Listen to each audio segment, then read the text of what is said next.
Ինձ ներվայնացնում է, որ բոլորը Հայաստանում մարքետոլոգներ են։ Զանգումի չէր վերցնում։ Մենակ քեզ չէ։ Քոլի մեջ։ Իմ մազոխիզմի մի տեսակ է, երբ որ ինքը ամբողջական թիմ է պահում, ինքն է անում էդի ու վերջում էլ ասում է դուք լավ թիմ չեք, որ ընկերությունների համար Ձերքի բութմատի մասնագետն է։ ինձ նկարագրեք ամբողջական լիարժեք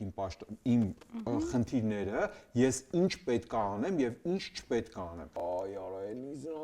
եթե այդ տրամադրությունն է, ինքը ոչ մի լավ պրոդուկտ չի լինելու։ Մենք այնպես պետք է աշխատենք, ոնց որ դու մարքեթինգ ես անում քո հոբին։ Ոնց կանես։ Այդ է։ Մենք երազանցիկության սինդրոմով տառապող սերունդ ենք։ Ու այդ նույն բանը չեմ նկատել երիտասարդ սերունդի մեջ, այս սերունդը ղեկավար պաշտոնում է,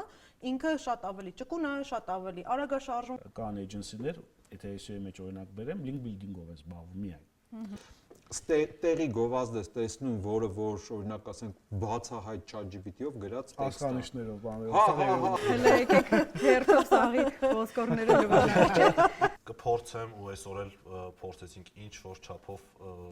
ջրի երես հանել այդ խնդիրները։ Ապրեք շատ, շնորհակալ եմ։ Սիրով։ Ույսուն եմ ասած ստեղ հասա